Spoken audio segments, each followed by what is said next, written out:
Olá, sejam bem-vindos ao canal mais uma vez e vamos continuar com a leitura do livro O Poder do Pensamento Positivo, capítulo 6. Acabe com a exaltação e agitação. Muitas pessoas tornam a vida difícil para si mesmas sem necessidade, desperdiçando forças e energias ao se exaltar ou se agitar por uma coisa ou outra. Se você é uma dessas pessoas, lembre-se do papel que estaria representando quando exaltado ou agitado. A palavra exaltação significa superexcitação dos sentidos, excitação nas funções orgânicas ou nos sentidos e estado de pessoa irritada. A palavra agitação, por sua vez, significa perturbação e é bem descritiva. Nos faz lembrar uma criança doente à noite, choramingando petulante intermitentemente. Encerra uma qualidade irritante, aborrecida e penetrante. É um termo infantil, porém descreve a reação emotiva de muitos adultos. A Bíblia nos aconselha a não nos exaltarmos. É um bom conselho para as pessoas de nosso tempo. Precisamos acabar com a exaltação e agitação e nos tornarmos serenos se quisermos ter força para viver bem. E que devemos fazer para conseguir esse objetivo? O primeiro passo é reduzir o ritmo de nossa vida. Não percebemos o quanto ele tem se tornado acelerado. Muitas pessoas se destroem fisicamente com o ritmo que imprime a sua vida. Mas o que é ainda mais trágico, aniquilam também o espírito e a alma. É possível uma pessoa viver fisicamente uma existência tranquila e ainda manter um ritmo elevado emotivamente. O caráter de nossos pensamentos é que determina ou não a exaltação e agitação. Quando o espírito se precipita desordenadamente de uma atitude desarrazoada a outra, ele se torna febril, resultando disso um estado de quase insolência. Deve reduzir-se esse ritmo da vida moderna se não quiser sofrer profundamente de suas superexcitações debilitantes. A superexcitação produz venenos tóxicos no corpo e cria males psíquicos, produz fadiga e uma sensação de frustração, disso decorrendo um estado de agitação e exaltação. Se o efeito dessa inquietude psíquica é tão pronunciado fisicamente, qual deverá ser então o efeito na essência profunda que temos dentro de nós mesmos e que chamamos alma? É impossível ter a alma em paz se o ritmo de nossa vida for febrilmente acelerado. Deus não andará assim tão depressa, não procurará acompanhar você nesse passo. Ele dirá o seguinte: se achas que tem de andar depressa, ande, se bem que isso seja tolice. Quando estiver exausto, oferecerei a cura. Mas poderei tornar a sua vida maravilhosa se diminuir agora o passo e viver moderadamente e se confiar em mim. Deus se movimenta imperturbável e vagarosamente. Seus movimentos são perfeitos. A única maneira sensata de se viver é observando o ritmo de Deus.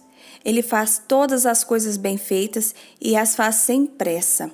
Não há nele agitação nem exaltação. É sereno e, portanto, eficiente. Essa doce paz nos é oferecida. Deixa a paz contigo, dou-te a minha paz. João 14, 27. Em certo sentido, a geração atual não deixa de ser patética, especialmente nas grandes cidades, em razão dos efeitos da tensão nervosa, excitações e ruídos. Mas esse mal se estende também pelo interior do país, pois as ondas sonoras transmitem a tensão. Conversando com uma senhora idosa a respeito dessa questão, ouvi dela a seguinte observação: a vida é sempre a mesma coisa. Essas palavras diziam tudo. Diziam da pressão, responsabilidade e tensão da vida cotidiana. As persistentes exigências da vida como que pesam sobre nós. Às vezes ficamos imaginando se esta geração não estará de tal maneira acostumada a viver debaixo de grande tensão, a ponto de muitos que se acham nesse infeliz estado não saberem mais como passar sem ela. A doce quietude das florestas e vales que os nossos antepassados conheciam tão bem é estranha para eles. O ritmo de suas vidas é tal que, em muitos casos, eles se sentem incapazes de usufruir das fontes de paz e doçura que o mundo físico lhes oferece. Certa tarde de verão, minha senhora e eu fomos dar um passeio numa floresta. Estávamos hospedados na bela casa da montanha e do lago. o qual se ergue num dos mais interessantes parques naturais dos Estados Unidos. O parque tem 7.500 acres de terras virgens e montanhosas no centro das quais existe um lago. É como se fosse uma joia num escrínio de veludo. As florestas, as montanhas e os vales constituem um aprazível retiro para quem quer fugir às agitações do mundo. Naquela tarde, quando passeávamos, tivemos algumas horas de chuva e horas de sol. Ficamos molhados dos pés à cabeça. Já começávamos a nos preocupar um pouco com a roupa que estava em míseras condições. Foi então que concordamos que não fazia mal algum a uma criatura humana molhar-se com a água límpida da chuva e senti-la fresca no rosto. Afinal, sempre se poderia sentar ao sol e este se encarregaria de nos secar. E assim continuamos a passear sob as árvores, conversando de vez em quando. Estávamos também atentos àquela doce quietude das matas. Num sentido absoluto, as matas jamais ficam em repouso. Há sempre uma tremenda atividade em processo, mas a natureza não faz ruídos estridentes. Os sons da natureza são tranquilos e harmoniosos. Naquela bela tarde, a natureza estendeu sua mão para nós. A tensão que momentos antes caíra sobre nós como que desaparecera. Justamente quando estávamos presas de doce encantamento, chegaram até nós os sons de uma música ao longe. Era uma música de cordas nervosa do estilo jazz. Passado algum tempo, surgiram duas moças acompanhadas de um rapaz, o qual carregava um rádio portátil. Eram jovens da cidade que tinham saído para dar um passeio na floresta e, o que era sobremodo trágico, tinham trazido consigo aquele ruído estridente da civilização. Eram simpáticas criaturas, pois pararam para conversar conosco. Pensei em pedir que desligassem o rádio e procurassem ouvir a música da floresta, mas achei depois que não ficava bem fazer a eles semelhante pedido. Finalmente, eles prosseguiram o seu caminho. Comentamos sobre o que eles estavam perdendo atravessando aquelas matas aprazíveis e não ouvir a música que é tão velha quanto o mundo, cuja harmonia e melodia são inigualáveis. E isso ainda se encontra nos Estados Unidos, nas florestas e grandes planícies, nos vales, nas majestosas montanhas e na doce areia das praias. Devíamos aproveitar desse ambiente salutar. Lembremo-nos das palavras de Jesus: vinde sozinhos a um lugar deserto e descansai durante algum tempo. Marcos 6,31. Mesmo no momento em que escrevo essas palavras, lembro-me de ocasiões em que se tornou necessário recordar que não devia deixar de pôr em prática essa mesma verdade, a qual ressalto o fato de que devemos sempre procurar a solidão de vez em quando, se desejarmos trazer seus benefícios para as nossas vidas. Num dia de outono, minha esposa e eu fizemos uma viagem a Massachusetts, a fim de visitar nosso filho John. Avisamos a ele que chegaríamos às 11 horas da manhã. Sempre nos orgulhamos desse antigo e bom costume americano, a pontualidade. Como estávamos um pouco atrasados, corríamos muito com o automóvel. Em dado momento, minha mulher me perguntou se eu tinha visto uma bela colina ao lado. Que colina? Indaguei. Já ficou lá atrás, explicou ela. Olhe que árvore bonita! Que árvore! Essa já tinha ficado a 1 milha atrás. Este é um dia dos mais maravilhosos que já vi, disse-me a senhora Paley. Quem iria imaginar esse extraordinário colorido como que se vê agora, em outubro, nessas montanhas de Nova Inglaterra, acrescentou. Realmente isso faz bem a gente. Aquela observação de minha mulher me impressionou de tal modo que parei o carro. Retornei depois de 1/4 de milha até junto a um lago, em cuja margem oposta às montanhas oferecia um belo cenário com as cores que lhe emprestavam aquele dia de outono. Ficamos ali parados, contemplando e meditando. Deus, com o seu gênio e arte, havia pintado aquela cena com as tintas maravilhosas que somente ele sabe misturar. Ficamos ali sentados durante algum tempo sem dizer palavra. Finalmente, a minha mulher rompeu o silêncio com uma frase muito apropriada. Ele me conduz às margens das águas tranquilas. Salmo 23, 2. Chegamos à cidade às 11 horas. Não sentimos cansaço. De fato, nossas forças como que se tinham restaurado. Para auxiliar a reduzir essa tensão que parece dominar nosso povo em toda parte, você poderá começar a reduzir o ritmo de suas atividades. Basta acalmar-se e serenar-se. Não se exalte, não fique agitado. Mantenha sempre um estado de espírito tranquilo. Observe a paz de Deus que ultrapassa toda a compreensão. Verá depois aumentar em você uma sensação de força serena. Um amigo meu, que foi obrigado a observar certo repouso, escreveu-me: aprendi muita coisa durante esse retiro forçado. Agora é que sei o quanto nos apercebemos de sua presença quando nos entregamos a uma vida de doce tranquilidade. Bem diz Lao Tse: basta deixar a água enlameada parar para que ela se torne límpida, pois a lama irá pousar no fundo. Um médico deu um conselho um tanto extravagante a um paciente, um desses negociantes de tipo agressivo e empreendedor. Ele tinha contado ao médico as grandes atividades que era obrigado a exercer. Costumo levar todas as noites para minha casa uma pasta cheia de papéis para as quais é preciso dar uma solução imediata, declarou ele com inflexão nervosa na voz. Por que levar trabalhos para casa à noite? Indagou tranquilamente o médico. Porque é preciso que eu mesmo os faça. Não poderia alguém fazer esses trabalhos ou mesmo auxiliá-lo nisso? Não, respondeu o negociante. Acrescentou: sou eu o único que pode fazê-los. É coisa que tem que ser feita direito e somente eu é que poderia fazer. Tem que ser feita depressa. Tudo depende de mim. Se eu lhe der uma receita, você a observará rigorosamente? Inquiriu o médico. Acredite se quiser, foi esta a receita. O paciente deveria tirar 2 horas de folga em seus dias de trabalho e dar um longo passeio. Tiraria também meio dia de folga por semana e passaria esse período num cemitério. Por que eu teria que passar meio dia no cemitério? Perguntou surpreso o paciente. Porque desejo que o senhor contemple todos os túmulos dos homens que ali estão permanentemente, explicou o médico. Quero que medite no fato de que muitos deles ali jazem porque tinham o seu mesmo modo de pensar. Queriam carregar o mundo nas costas. Medite neste fato solene. Quando o senhor ali ficar para todo sempre, o mundo nem por isso deixará de continuar a sua marcha. Por mais importante que o senhor seja, outras pessoas irão poder desempenhar o trabalho que agora está desempenhando. Sugiro que se sente junto a um daqueles túmulos e repita essa frase.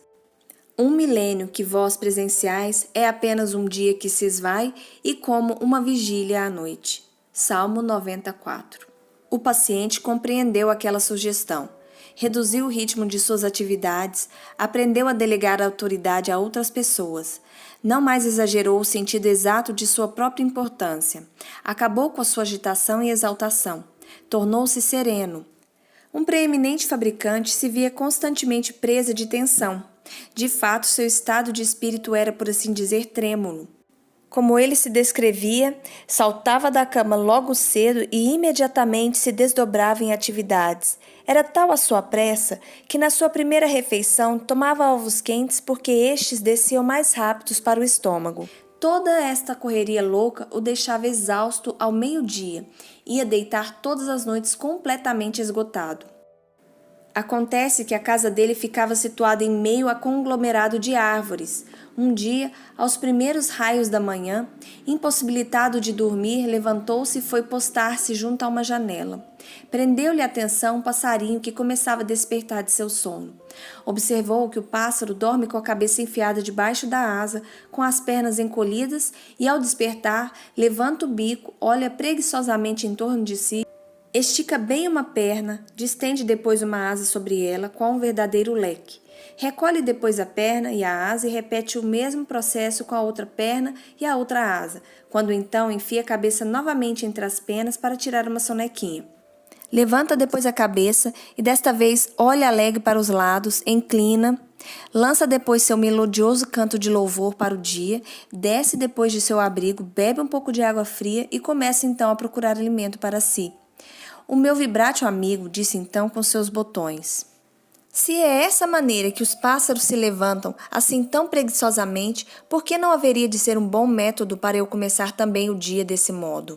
Acabou agindo daquela mesma maneira, chegava até a cantar. Notou que o canto exercia realmente um efeito benéfico no seu organismo. Não sei cantar, mas é coisa que agora pratico sentado muito tranquilamente numa cadeira, observou o fabricante sorrindo. Na maioria das vezes canto hinos e algumas canções alegres. Imagine-me cantando, mas é o que realmente faço. Minha mulher pensou que eu tinha perdido o juízo. A única vantagem que levo sobre o pássaro é que faço minhas orações também. Depois, à maneira dele, trato logo de comer uma boa refeição, bacon e ovos, e não tenho pressa para comer. Depois disso, sinto uma boa disposição para ir trabalhar. Seguramente começo o dia sem tensão alguma, o que me auxilia a exercer atividades muito tranquilamente, sem agitações. Contou-me um antigo membro de uma universidade que se sagrara campeã nas regatas que o seu instrutor era muito hábil e costumava recomendar aos tripulantes do barco que remassem lentamente se quisessem ganhar uma corrida. Dizia que as remadas rápidas tendiam a quebrar o ritmo, o qual muito dificilmente se poderiam recuperar. Entre mentes, outros barcos com isso passaria à frente da tripulação assim desorganizada. É realmente um bom conselho este que ele lhes dava. Para se ir depressa, basta remar devagar. A fim de remar ou trabalhar devagar e manter o ritmo constante que conduz à vitória, a vítima da pressa faria melhor absorver no espírito essa paz coordenadora que vem de Deus. Poderia acrescentar, devia absorvê-la também nos nervos e nos músculos. Já considerou alguma vez a importância de ter a paz de Deus em seus músculos e em suas juntas? Estas talvez não lhes doerão tanto se você tiver nelas a paz do Todo-Poderoso. Seus músculos atuarão melhor se a paz de Deus, que os criou, lhes governar a ação. Diga todos os dias a seus músculos e juntas, não se exaltem. Salmo 37:1. Descanse num sofá ou numa cama, pense na importância de cada músculo, de cada junta, desde a cabeça aos pés, e diga a cada um: a paz de Deus desce sobre cada um de vocês. Tenha sempre a impressão de que essa paz lhe domina todo o corpo. Com o tempo, seus músculos e juntas ficarão dominados. Acalme-se, pois aquilo que você desejar estará ao seu alcance se trabalhar para consegui-lo sem recorrer à pressa e a esforços excessivos. Se atuando sob a orientação de Deus e de acordo com seu ritmo suave e calmo, não conseguir o que deseja, é porque não lhe estava fadado a atingir esse objetivo. Tinha que acontecer. Por isso, trate de desenvolver o ritmo normal, natural e como Deus ordenou. Pratique e preserve uma tranquilidade mental. Aprenda a arte de prescindir das excitações nervosas. Para fazê-lo, basta deter-se alguns momentos e afirmar com fé: desisto agora de qualquer excitação nervosa e ela está desaparecendo completamente. Sinto-me perfeitamente tranquilo. Não se agite, não se exalte. Cultive sempre a tranquilidade. Para atingir esse eficiente estado na vida, recomendo que cultive sempre pensamentos bons e serenos. Todos os dias executamos uma série de atos para cuidar de nosso corpo. Devemos também dispensar certo tempo e esforço para manter o espírito sadio. Um processo para atendermos a isso é sentarmos tranquilamente em algum lugar e pensarmos em coisas agradáveis. Cesse completamente por uns 10 ou 15 minutos qualquer atividade que esteja exercendo e mantenha-se sereno. Faça isso pelo menos uma vez em cada 24 horas, preferivelmente na hora mais atarefada do dia. Há ocasiões em que é essencial reprimir resolutamente os nossos movimentos. É preciso ressaltar que a melhor maneira de fazê-lo é cessar completamente toda e qualquer atividade. Foi uma ocasião a certa cidade fazer uma conferência que me tinham solicitado. Uma comissão me recebeu à chegada. Levaram-me logo a uma livraria, onde tive que dar autógrafos, e depois a outro estabelecimento, onde se repetiu a mesma cena. Dali me levaram quase às pressas para um almoço. Findo este, conduziram-me para uma reunião. Mal acabou a reunião, levaram-me para o hotel, onde troquei de roupa, tive que sair correndo para uma recepção, onde fui apresentada a um sem número de pessoas e bebi 3 copos de ponche de frutas. Levaram-me depois para o hotel e me disseram que eu tinha 20 minutos para me vestir para o jantar. Quando estava me vestindo, o telefone tocou. Fui atender. Alguém pedia que me apressasse, pois era preciso que fôssemos depressa para o tal jantar. Daqui a pouquinho estarei aí embaixo, respondi presa de agitação. Tratei de sair às pressas e senti tal excitação que mal podia enfiar a chave na fechadura da porta. Passei uma rápida vista de olhos na roupa para ver se estava tudo em ordem e corri para o elevador. De repente parei. Estava sem fôlego. Perguntei então a mim mesmo, por que tudo isso? Que significa toda essa pressa? Que coisa ridícula! Tratei de ser independente e disse com os meus botões, pouco me interessa esse jantar. Pouco se me dá se faço ou não essa conferência. Não sou obrigado a ir a jantar e tampouco a fazer conferência. E assim, deliberada e vagarosamente, voltei para meu quarto. Não tive pressa em abrir a porta. Telefonei para o homem que me esperava embaixo, que se quisesse ir jantar, que fosse. Poderia reservar um lugar para mim se quisesse, pois eu ia demorar mais um pouco. Não queria mais saber daquelas correrias. Tirei o paletó, sentei-me, tirei os sapatos, estendi os pés para cima da mesa e fiquei assim muito comodamente sentado. Abri depois a Bíblia e muito lentamente li a passagem do Salmo 121. Erguerei os olhos para as colinas de onde vem o auxílio para mim. Fechei o livro e disse para mim mesmo, vamos, é preciso viver com mais calma. Afirmei depois, Deus está aqui e sua paz desce sobre mim. Ainda raciocinei, não tenho necessidade de comer coisa alguma, de qualquer modo, já tenho comido muito. Além disso, é bem provável que o jantar não seja bom. E se eu ficar sossegado agora, poderei fazer um discurso melhor às 8 horas. Fiquei assim tranquilamente sentado e orando durante uns 15 minutos. Jamais me esquecerei da sensação de paz e de domínio pessoal que tive quando deixei o quarto. Tive a gloriosa sensação de ter sobrepujado alguma coisa, de ter me dominado emotivamente. Quando cheguei ao jantar, os convivas tinham acabado de terminar o primeiro prato. Tudo o que perdi foi uma sopa, que na opinião geral não foi uma perda muito grande. Esse incidente foi uma experiência extraordinária da benéfica presença de Deus. Tive-a pairando simplesmente lendo tranquilamente a Bíblia, orando sinceramente e fazendo passar pelo meu espírito alguns pensamentos serenos durante certo momento. Os médicos geralmente acham que poderia-se evitar ou vencer muitos males físicos se professasse a filosofia e metodologia de não se ceder a qualquer agitação ou exaltação. Um ilustre cidadão de Nova York contou-me que seu médico lhe sugerira que viesse à nossa igreja, porque precisava desenvolver uma calma filosófica em seu modo de vida. Os recursos de suas forças estão esgotados. Meu médico falou que estou excedendo-me completamente. Disse que estou sob forte tensão nervosa, muito agitado. O médico declarou, concluiu o cidadão, que só poderei curar se desenvolver o que ele chama de filosofia calma no modo de se viver. Ele se levantou e andou de um lado para o outro na sala e perguntou depois, mas como é que poderei fazer isso? É muito fácil falar, mas é difícil de se pôr em execução. O excitado cavalheiro passou a dizer depois que o médico tinha dado certas sugestões para o desenvolvimento da calma filosófica no modo de se viver. Eram realmente muito sábias. Mas, explicou ele, sugeriu-me que procurasse os senhores aqui na igreja, pois acha que se eu aprender a observar a fé religiosa numa maneira prática, conseguirei a paz para o meu espírito e a diminuição de minha pressão sanguínea. Com isso, ele me disse que haverei de me sentir melhor fisicamente. Conquanto compreenda que a receita do médico seja sensata, pergunto, como poderá um homem de 50 anos de idade, de natureza tão vibrátil quanto a minha, modificar repentinamente os hábitos de toda uma existência e desenvolver essa filosofia? Parecia de fato um problema, pois ele era um feixe de nervos irritadiços e explosivos. Andava de um lado para o outro, batia na mesa e falava estridentemente. Dava a impressão de um homem completamente perturbado e mistificado. Obviamente, demonstrava sua pior feição.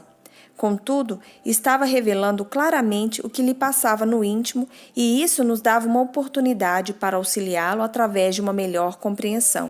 Ouvindo e observando sua atitude, mais uma vez compreendi por que Jesus Cristo retém extraordinário domínio sobre os homens. É que ele tem a resposta para tais problemas. Provei o fato, mudando subitamente o rumo da conversa. Sem qualquer preâmbulo, comecei a recitar textos da Bíblia, tais como: Vinde a mim, todos vós que trabalhais e tendeis cargas pesadas, que eu vos darei o descanso. Mateus 11, 28. A paz deixarei convosco, dar-vos-ei a minha paz, não como o mundo a dá, mas como eu vô-la dou. Não deixeis que o coração se perturbe, nem que sinta temor. João 14, 27. Conservarei em perfeita paz aquele que tiver o pensamento voltado para vós. Isaías 26, 3. Recitei aquelas palavras lenta, deliberada e pensativamente. Nesse inteirinho, observei que o visitante se acalmou. Ficou tranquilo. Ficamos depois em silêncio. Parecia que já havia decorrido muitos minutos. Talvez nem fosse tanto. Finalmente, ele soltou um profundo suspiro. Coisa interessante, murmurou ele. Eu me sinto muito melhor, não é esquisito? Creio que foram essas palavras todas que o senhor disse. Não foram apenas as palavras, embora elas exerçam extraordinário efeito sobre o espírito, expliquei. É que aconteceu algo mais profundo. Ele tocou há pouco no Senhor, o médico do toque benfazejo. Ele estava presente nesta sala. O visitante não demonstrou qualquer surpresa com aquela afirmativa. Ao contrário, concordou imediatamente com ela. Via estampada em seu rosto aquela convicção. O senhor tem razão. Realmente ele estava aqui. Senti a sua presença. Compreendo o que o senhor quer dizer. Agora compreendo. Jesus me ajudará a desenvolver essa calma filosófica necessária à vida. Aquele homem encontrou o que milhares de outros estão agora descobrindo. A simples fé e a observância dos princípios e normas da religião trazem a paz e a serenidade. Trazem, por consequência, novas forças para o corpo e o espírito. É o perfeito antídoto para agitação e exaltação. Auxilia a pessoa a adquirir a serenidade e a conseguir, assim, novas energias. Naturalmente, era necessário ensinar àquele homem novas normas de pensamentos e ação. Foi o que, em parte, se fez, sugerindo-lhe trabalhos escritos por peritos no campo da cultura do espírito. Por exemplo, demos a ele lições de como devia frequentar a igreja. Demonstramos como fazer do culto na igreja um remédio terapêutico. Ensinamos a empregar cientificamente as orações e a observar certo descanso. Como resultado dessa prática, ele acabou sendo um homem sadio. Qualquer pessoa disposta a seguir esse programa e que observe sinceramente esse princípio todos os dias, acredito, desenvolverá dentro de si a paz e energia de que necessita.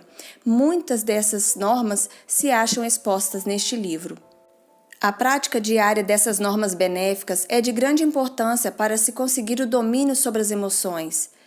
Não se poderá consegui-lo de maneira fácil ou por um passe de mágica. Não se pode desenvolvê-lo apenas com a leitura de livros, se bem que isso muitas vezes seja de auxílio. O único método certo é cultivá-lo regular, persistente e cientificamente e desenvolver ao mesmo tempo uma fé criadora. Sugiro que se comece com um processo primário, como de se adestrar na arte de ficar fisicamente quieto. Não ande de um lado para o outro, não torça as mãos. Não esmurre a mesa, não grite, não discuta e não se impaciente. Não se deixe levar pela exaltação. Nela os movimentos físicos se tornam acentuados. Comece, pois, pelo processo mais simples. Cesse os movimentos físicos. Mantenha-se tranquilo, sente-se, repouse. E é claro que deve-se. Ao desenvolver-se esse domínio sobre si mesmo, é preciso pensar calmamente, pois o corpo responde de modo sensível ao tipo de pensamentos que lhe passar pelo espírito. É também verdade que pode-se manter sereno o espírito fazendo com que o corpo permaneça tranquilo. Quer isso dizer que a atitude física pode provocar as atitudes mentais desejadas. Num discurso, relatei um incidente que ocorreu na reunião de uma comissão a que estive presente. Um senhor que me ouviu relatá-lo ficou tão impressionado que resolveu seguir à risca a técnica nela sugerida. Informou-me que a técnica em questão é muito eficiente para se debelar toda e qualquer exaltação. Achava-me na referida reunião, onde se verificou uma discussão, a qual finalmente se tornou muito acesa. Os ânimos já se estavam exaltando e alguns dos presentes pareciam já não mais se conter. Houve trocas de palavras muito ríspidas. Subitamente, um dos homens se levantou, tirou o paletó, abriu o colarinho e deitou-se num sofá. Aquilo surpreendeu a todos. Alguém perguntou se ele estava se sentindo mal. Não, respondeu ele. Sinto-me perfeitamente bem. Tinha começado a ficar nervoso e sempre aprendi que é difícil ficar nervoso se deitar. Nós todos rimos e desfez-se a tensão reinante. O nosso extravagante amigo explicou então que tinha experimentado uma pequena armação para consigo mesmo. Era por natureza fácil de exaltar-se. Quando se via nessa situação, sentia que cerrava os punhos e a voz lhe alterava. Estendia então os dedos e esforçava-se para não os fechar. À proporção que ia aumentando a sua tensão ou raiva, ia diminuindo o tom de voz. Falava então em tom exageradamente baixo. Não se pode prosseguir com uma discussão falando baixinho. Disse com uma pequena risada. Esse princípio pode ser eficiente para dominar as excitações, exaltações e tensão, como, aliás, muitos descobriram pondo em prática. Um passo inicial, portanto, para conseguir a calma é disciplinar as reações físicas. Você ficará surpreso ao ver o quanto isso poderá diminuir o calor de suas emoções. Afastando esse calor, desaparece a exaltação. Ficará admirado com as energias que poupará. Sentirá muito menos cansado. É, além disso, um bom processo cultivar a fleugma ou mesmo a indiferença. Procure ser até certo ponto lento em seus movimentos. As pessoas assim constituídas ficam menos sujeitas a exaltações. As criaturas altamente organizadas fariam muito bem se cultivassem essas reações, pelo menos até certo grau. É natural que não se deseje perder certas reações nítidas e sensíveis, característica das criaturas bem organizadas. Contudo, a adoção de uma atitude fleugmática, ou seja, calma, tende a estabelecer nas pessoas suscetíveis à exaltação um equilíbrio verdadeiramente compensador. Segue-se uma técnica consistindo em 6 pontos que pessoalmente achei de grande auxílio para reduzir essa tendência para exaltação e agitação. Recomendei seu uso a inúmeras pessoas que a praticam e a consideram de grande valor. 1. Sente-se numa cadeira e descanse. Fique completamente à vontade. Conceba estar em repouso todas as partes de seu corpo, desde os pés até a cabeça. Afirme esse repouso dizendo que os dedos dos pés, das mãos, os músculos, etc., se acham completamente calmos. 2. Pense em seu espírito como sendo a superfície de um lago numa tempestade, agitada pelas ondas e em tumulto e que depois se torna tranquila, sem uma ruga sequer. 3. Passe 2 ou 3 minutos pensando nas mais belas e mais tranquilas paisagens que tenha contemplado, como, por exemplo, uma montanha ao pôr do sol, ou um vale com a doce quietude das primeiras horas da manhã, ou uma floresta ao meio-dia, ou o luar refletindo-se em águas levemente ondulantes. Reviva na memória essas cenas. 4. Repita lenta e serenemente uma série de palavras que exprimam quietude e paz, como por exemplo, A. Tranquilidade. Diga deliberadamente e de maneira tranquila. B. Serenidade. C. Quietude. Pense em outras palavras semelhantes e repita-as. 5. Faça mentalmente uma lista das vezes em que em sua vida você sentiu a doce vigilância de Deus e lembre-se como Ele fez com que tudo saísse certo quando você se achava atribulado e ansioso. Recite depois em voz alta este versículo de um antigo hino. Até então, a vossa força tem me guiado e certamente continuará a me guiar. 6. Repita as seguintes palavras, as quais têm extraordinário poder de trazer ao espírito uma doce tranquilidade. Conservarei em perfeita paz aquele que tiver o pensamento voltado para vós. Isaías 26, 3. Repita-as várias vezes ao dia, sempre que tenha um momento disponível. Repita-as em voz alta, se possível, de modo que, ao final do dia, as tenha repetido muitas vezes. Conceba-as como sendo substâncias ativas e vitais a penetrar-lhe o espírito e nele espalhando-se como um bálsamo salvador. É o melhor remédio que se conhece para eliminar a tensão do espírito. À medida que for observada essa técnica sugerida neste capítulo, a tendência para agitação e exaltação irá modificando-se gradativamente. Em proporção direta ao seu progresso, a força que até então vinha sendo destruída por aquele hábito infeliz será sentido na sua capacidade cada vez maior para enfrentar as responsabilidades da vida. Fim do capítulo 6. Muito obrigada a todos. Uma boa noite e até o próximo capítulo. Tchau!